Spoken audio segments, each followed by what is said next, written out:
In today's video, I'm going to share with you the 3 keys to learning how to fish a spybait. And this is a bait that has really gotten a lot of notoriety over the past 5 to 7 years for catching giant fish, but also has gone relatively untalked about. I think a lot of guys at the local level hear about the steep learning curve of this bait as opposed to other traditional smallmouth style lures like a drop shot, a Ned rig, even using forward-facing sonar to catch fish. This is a bait that you really have to be in tune with to consistently catch bigger than average fish. So in today's video, I'm going to share with you my 3 keys, the learning notes for you guys that want to go out and learn how to utilize this bait effectively to catch more and bigger bass. So before we get into the tips about learning this bait, I think we need to explain what a spin bait is that makes it so effective. In particular, we're going to be talking about the Duo Realis spin bait, and my favorite is the Spinbait 80 G-Fix model. Now when you first see this bait, you're going to notice that it has props on both ends of the bait. And most people, when they see this, believe it's a topwater lure. But what makes this bait so effective is that it sinks at about 1 foot per second.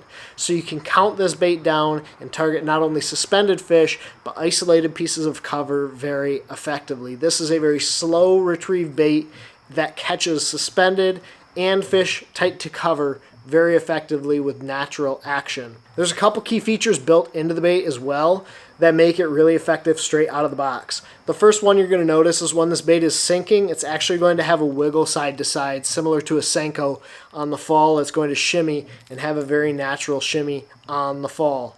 The bait also comes through the water with a side-to-side rocking motion that's called listing. It's going to give the bait a very natural action. It's going to look like a bait fish coming through the water, and it's going to trigger some bites. Another key feature is the strobing that goes on. The sun, the light hitting these blades, causing a little bit of flashing on the bait, as well as the pulse or the trail that comes off the back of the bait behind these props. So all of these things combined are what make the Duo Realis spin bait such an effective tool.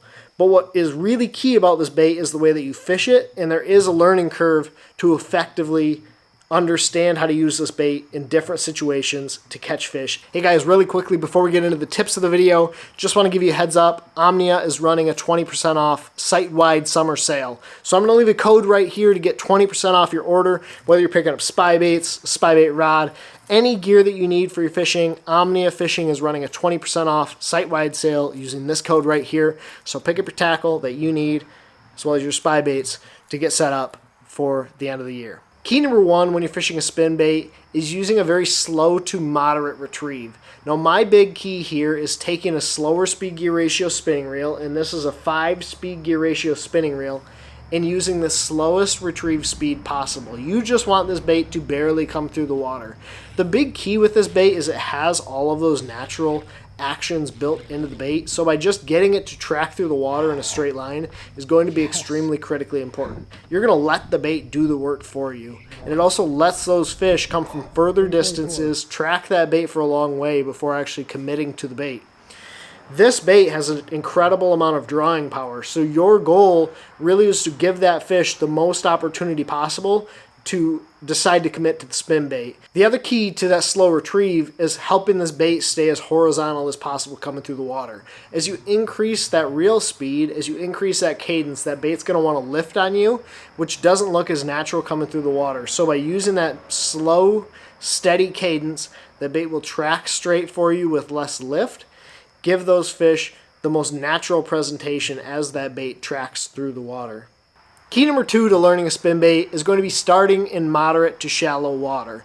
Areas where you can see the bait work and really focus on targeted pieces of cover and structure. Not only will seeing this bait in the water help you understand the cadence, understand the way the bait comes through the water, understand what triggers fish, but it's going to help you trigger more bites to start. One of the biggest mistakes I see a lot of anglers make, myself included, is going out in that 15 to 20 foot range, trying to count it down 13 to 15 foot and get it to track straight. A lot of times what you'll notice is there's certain cadences or certain reel speeds that will get this bait to track straighter. By starting in that shallow water, you're going to understand what different speeds of your reel do to this bait, and it's going to help you translate it to that deeper water more effectively. Another thing as I started to learn how to fish a spinbait was understanding the way they eat this. To me, they don't eat it like they would a small swim bait. They don't come up and rush the bait and overtake it, and I believe a lot of that is because they don't feel forced to bite this bait right away. It's a slow-moving presentation, and so these fish will track it from a long ways and get right up behind that bait, and you'll almost feel them take the water off of the blades. So a lot of times you're going to set the hook too early, or you're just going to get them by that tail treble hook.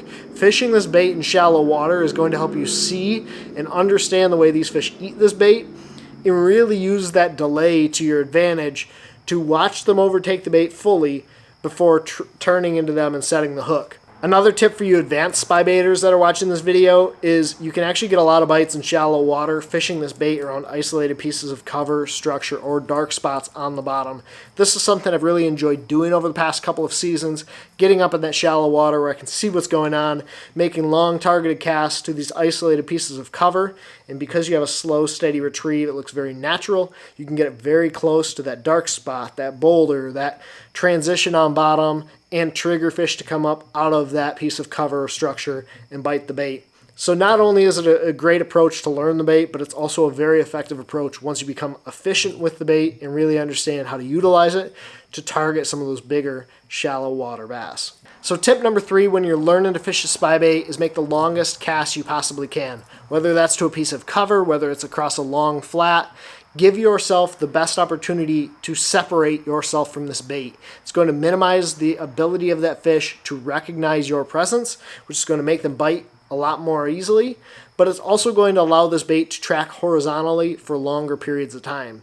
For me, getting this bait to track straight through the water is when I get the most bites, and by creating that separation, it's going to give that bait the longest amount of time in the strike zone or with that horizontal retrieve. The biggest mistake I see a lot of people make is they'll get 15 foot away from a boulder, they'll throw it right on the rock, let that bait sink down and start retrieving it. You want to make a long cast past that boulder, past that dark spot or transition, and bring that bait horizontally in the strike zone across that area. That is when I seem to get the most bites with a spybait. It's when that bait's coming through or across the strike zone in that horizontal action. The other reason that I believe this is really effective is you start to understand the way this bait is tracking through the water. You get that response from those fish. You're going to start to notice these fish tracking this bait nearly all the way back to the boat. You can really play with your cadence, play with that sink depth, play with all of the things that you need to play with to learn a spinbait effectively by making those long casts. So when you're up on those shallow flats or moderate depth areas, targeting specific pieces of cover and structure, making those long casts and bringing that bait through that area, through the high percentage spot, with that bait planed out horizontally, you can really get the maximum opportunity for these fish to bite and maximize your effectiveness with a spinbait. So those are my 3 keys when fishing a spinbait to learn this bait and understand how to utilize this technique to catch bigger than average fish. This is still a bait that in my opinion is slept on. Not as many guys are fishing this bait as this deserves, and so it's another bait you can get on the bandwagon early, start catching more fish with this technique before everyone in the industry is fishing a spinbait. I know it's a popular bait. You've heard about it more and more. It's becoming a bigger player in these smallmouth events, but it's also a very effective approach when you're fishing for largemouth bass. Hopefully these tips will help you learn how to fish a spinbait more effectively. If you want to see more spybait content, click this video right here. If you're not already subscribed to the channel, click right here. It'll let you know when I post more videos just like this. And as always, all the products that I talked about in today's video are going to be linked down in the description, so go check out those links. Thank you all so much for watching. Take care, tight lines. God bless. Pursue your passion.